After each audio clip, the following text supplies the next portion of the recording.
Ya, selamat datang kembali bersama saya Fandi Mandang dalam pembelajaran matematika. Untuk kali ini kita akan membahas topik limit fungsi aljabar. Terlebih khusus materi ini diajarkan pada kelas 12. Yang pertama kita melihat konsep limit fungsi aljabar. Limit dapat diartikan sebagai menuju suatu batas, sesuatu yang dekat namun tidak dapat dicapai. Dalam bahasa matematika, keadaan ini dapat disebut limit. Mengapa harus ada limit? Limit menjelaskan suatu fungsi jika batas tertentu didekati. Mengapa harus didekati? Karena suatu fungsi biasanya tidak terdefinisi pada titik-titik tertentu. Walaupun suatu fungsi seringkali tidak terdefinisi untuk titik tertentu, namun masih dapat dicari tahu berapa nilai yang didekati oleh fungsi tersebut apabila titik tertentu semakin didekati, yaitu dengan limit. Dalam bahasa matematika, limit itu ditulis dalam bentuk seperti ini. Limit f dalam kurung x untuk x mendekati a, itu sama dengan L. Kemudian beberapa sifat limit fungsi aljabar. Apabila n merupakan bilangan bulat positif, k adalah konstanta, f dan g adalah fungsi yang mempunyai limit di C, maka sifat-sifat di bawah ini berlaku. Pertama, di sini ada limit k untuk x menuju atau mendekati C itu sama dengan k. Kemudian limit x untuk x mendekati C itu sama dengan C. Limit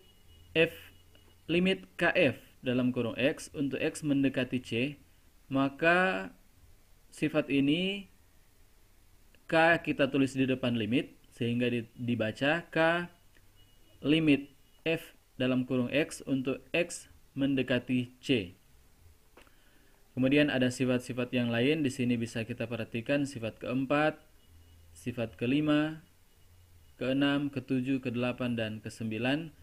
Ini bisa kita amati bersama.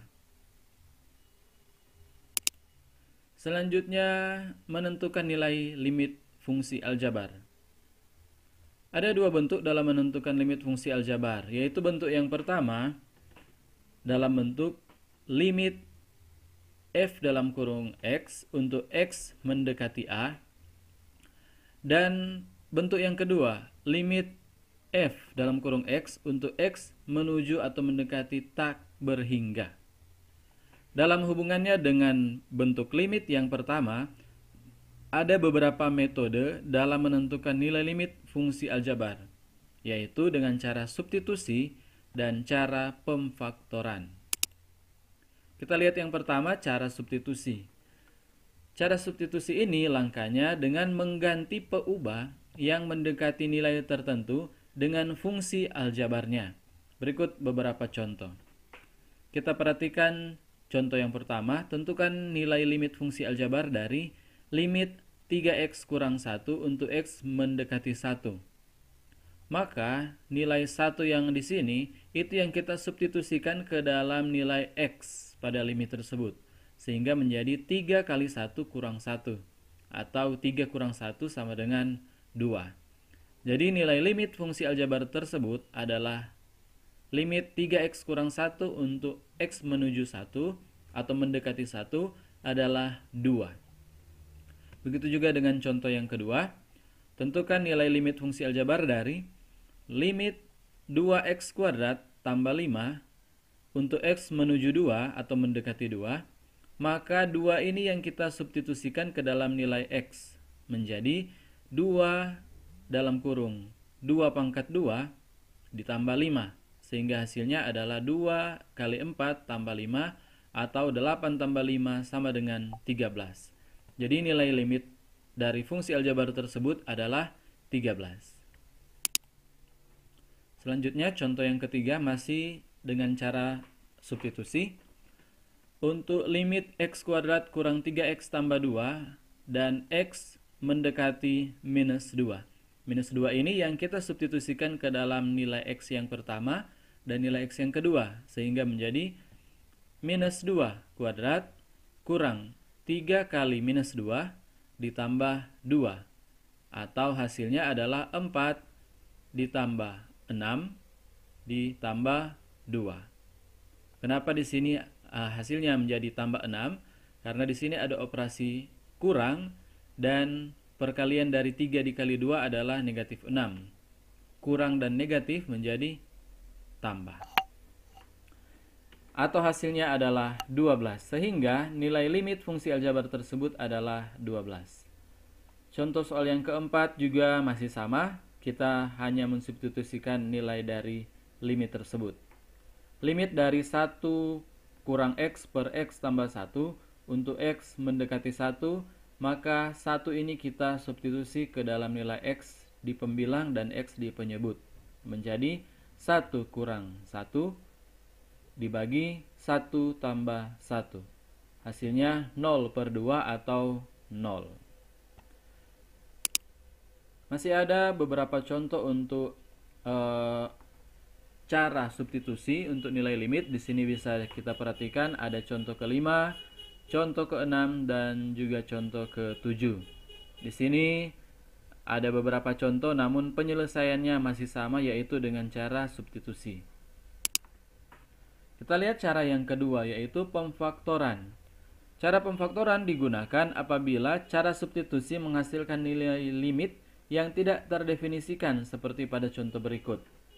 Misalnya di sini kita lihat limit untuk X kuadrat kurang 4 per X kurang 2 untuk X mendekati 2. Maka kalau kita substitusikan nilai 2 ini menjadi 2 pangkat 2 kurang 4 per 2 kurang 2, hasilnya adalah 0 per 0.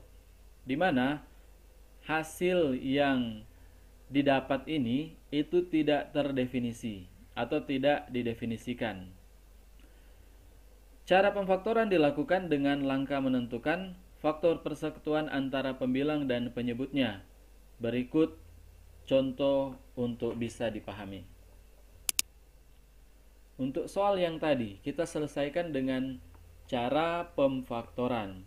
Yang difaktorkan di sini adalah bagian pembilang, yaitu X kuadrat kurang 4 kalau difaktorkan menjadi X kurang 2 kali X tambah 2, di mana nilainya tetap sama. Hanya ini yang difaktorkan, pembilangnya yang difaktorkan. Sedangkan penyebutnya tetap X kurang 2, sehingga di sini bisa kita bagi X kurang 2 dengan X kurang 2, di mana sisanya adalah X tambah 2. Sehingga bentuk limitnya menjadi lebih sederhana, yaitu limit X tambah 2 untuk X menuju 2, dan langsung juga kita substitusikan nilai dari 2 ini ke dalam X, menjadi 2 tambah 2 sama dengan 4. Jadi nilai limitnya adalah 4. Contoh yang kedua juga masih sama.